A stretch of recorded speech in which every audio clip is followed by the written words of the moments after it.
กราบสบายดีค่ะพี่น้องมาพบพอกันนี่แหละก็ส่องสาวจิวบานานะคะพี่น้องคะมื้อนี้สาวจิวสิพาพี่น้องไปเที่ยวไทยนะคะพี่น้องคะอำเภอชานุมานนะคะพี่น้องงานยักษ์ภูเขานะมื้อนี้แม่นเป็นวันอาทิตย์วันที่9 มีนาคมเด้อพี่น้องเด้อมื้อนี้เด้อไปนำทีมโดยสาวสุปนีคือเก่าพี่น้องไปนำบ่เฮ้ยน้องดาวสาวสุปนีน้องดาววันนี้เราจะไปไหนกันคะนำทีมโดยสาวสุปนีแล้วก็เมื่อนี้ไอ้ข้าวพรกับไปเด้อพี่น้องเมื่อนี้สุปนีค่ะมัดผมว่าเอาเสือแขนยาวไปนำบ่เฮ้ยเอาอิงกับยันดำเนาะอ้าวแล้วก็น้องฟ้าใสเมื่อนี้แม่นเฮาจะพากันใส่เสือแขนยาวทุกคนเลยพี่น้องเมื่อนี้นะคะปะเดี๋ยวเฮาไปนำกันเด้อพี่น้องเด้อตอนนี้เฮากำลังอยู่ด่านเฮากำลังแหล่นเรื่องเอกสารแล้วก็เราเนี่ยเอกสารของเราก่อนเฮาสิไปเฮาต้องได้เสียค่ะเอกสารก่อนค่ะทำเนียมก่อนเนาะเฮาจังได้ขามไปนะคะ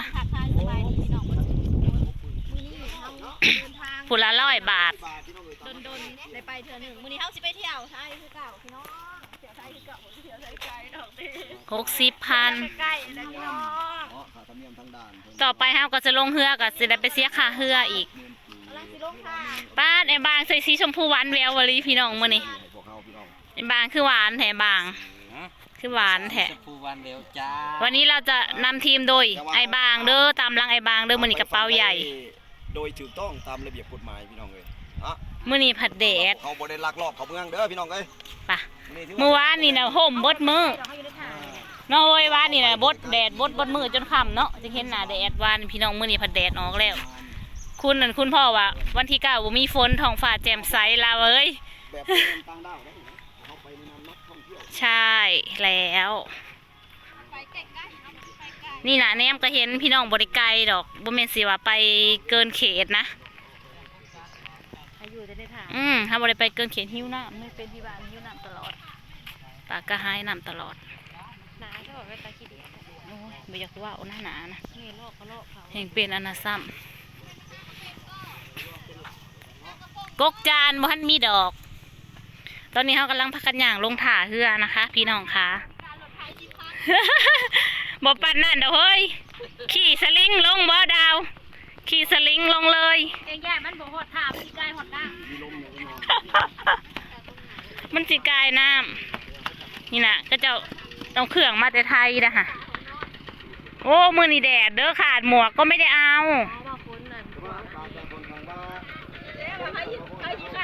ว่าความจริงซุ่มเผาออกแต่เฮือนแหละแดดโลดดาวเมื่อวานนี่นั่นอากาศดีพี่น้องบ่มีแดดจักดีเลยน้องฟ้ามีน้องฟ้ามาด้วยนะท้องฟ้าแจ่มใสดีแดดใครกลัวฝนพี่น้องเอ้ยฝนแห่งกะยากแหละจะจิ้วระยานฝนตกคุณพ่อว่าบ่มีฝนเราว่าอากาศดีเราว่าแดดออกไอ้บางคือใส่ชิวๆมากเลยนะคุณพี่เราใส่รองเท้าแตะเพื่อนเอาเครื่องมาจะไทยบุแดนฮอดท่าแล้วพี่น้องปองไปงามเนาะอยู่บ้านเฮาหา1,000-6,000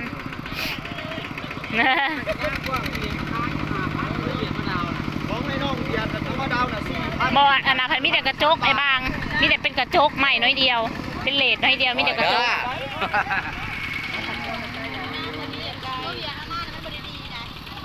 เป็นเลดอันนั้นบางๆแล้วก็มีแต่กระจกตู้อยู่ไทยนั่นนี่แล้วตู้อยู่ไทย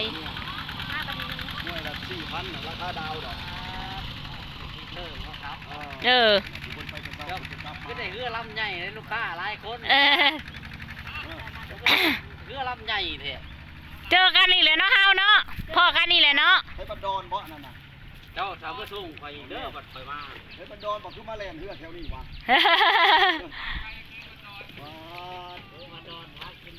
หากินไก่เขียดเด้อเจ้านี่เด้อสบายดีพี่น้องวันนี้โสดคู่มือน้องดาวเฮาบ่ได้มีใครไปน้ำเฮาจักเถื่อโสดทุกวันเพราะว่าลูกผัวไม่ได้มาด้วยแห่วานนี่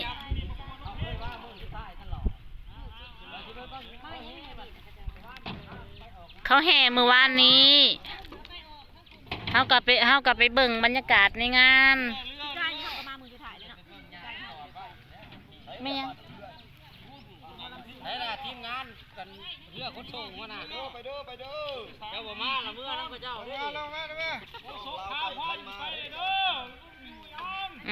โกโซคาพร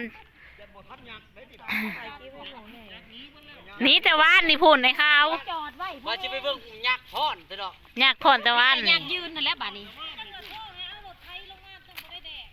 อืม มีแต่อยากยืนนั่นแหละบัดนี้ บ่ได้หักงานเมื่อวานนี่ บอกว่าห้างงานดองเนาะวันว่านานั้นส่งหาวันนี่จะไปป่าว่านาเราไปได้แหละเอาเราควรเราไปเองบอกแบบว่าเทียนทางเลยเราบอกเขาน่ะเราว่าขั้นไปแหละอันทางเจ้าว่ามันเข้ามานานมาน่ะมันสิอยู่ได้หอดสิบ่เราเอาห้าวนี่แหละไปเอาเลยว่าไปซวยมันสิทันนั่นป่าอยู่บ่ไปบ่ายของ อยากนอนเด้ กินยา เป็นวัดหลอดมืดตาบ่อยากคืนบัดนี้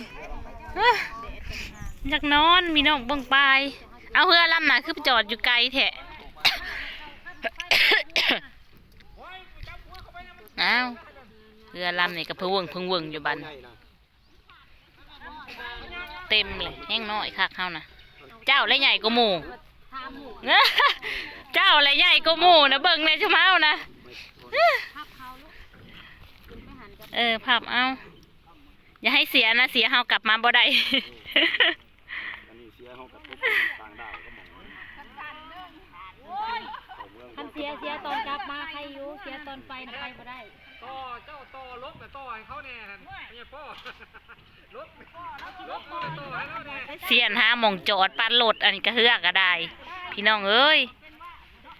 เสียนหาบ่อนจอดปานรถ ไอ้เจ้าต่อ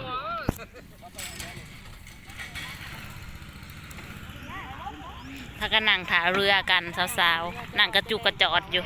นั่งย่อ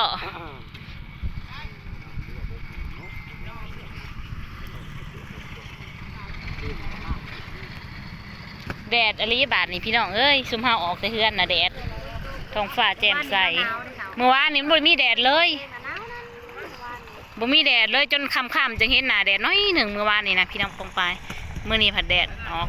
ท้องฟ้าเปิดพี่น้องมื้อนี้ โดดเท่ากับคักกันนะเฮ้ยโดดเท่ายังเละลงน้ำผู้เอาลงมาน่ะ สบายดี เอ้า ผู้ใดนะ คือจักสิคือเบาเล่าบ่แม่นบ่นี่ตัวจริงเสียงจริงบ่นี่เบาเล่ากับเบาคอนบ่ แม่นบ่ แล้ว FC เด้อสบายดีเด้อ FC พี่น้องโอ้ยพ่อคนดัง ดูแป๊บนึง ลืม จังพ่อเบิ่งเลยนะคุ้นๆเนาะ น่าคุ้น เพิ่นอยากได้ป่า โอ้ยบ่ทันแล้วว่าซอยบ่เฮ็ดจะได้ป่า เดี๋ยวห้องก็สิขึ้นเฮือแล้วก็สิขามบักฝากไปพุ่นนะพี่น้อง อ้าว ครับ ยืนไปยืนมากับพ่อคนดังบัดนี้พี่น้องเลยวอนสีขาว ปลาเอามาปล่อยนะดาวบ่ แต่สีคุ้นบัดนี้เอาสบายดีไปทั้งการเถอะนึงสบายดีเบาเล่าพาเพลินเลยเนาะ แม่น โอ้ตัวจริงเสียงจริง บ่าวลาวพาเพลินยูทูบเบอร์ดังเลยพี่น้องเอ้ย ไปดูผู้จักนี่เบาเล่าอันนั้นไปพูดเหรอโอ้แสดงว่าจะไปฝั่งไทยด้วยกัน ใช่เลยเขาจะเอาลงมาแล้ว ใส่เฮือน่ะล้ำนี่บ่ เอาเลยปะ ไปลูกหลาไปเข้าเฮือน้องฟ้าใสไป ไปน้ำกันบ่ขึ้นเฮือน้ำกันบ่ล้ำนี่ไปมันจะสายก่อนป้าพี่น้องในห้องขามภาคมาค่ะพี่น้องค่ะน้องดาวนำหน้าไปแล้ว น้องดาวจะไปก่อนหมู่ฮิอย่าว้าวลายสิเอาผัวไหมจักเป็นไรสิว่าบนเนาะแล้วน้องดาวค่ะว่ะโอ้ยสิไปหายังกับบ่ไปหาผัวใหม่วะซ่านน้องดาว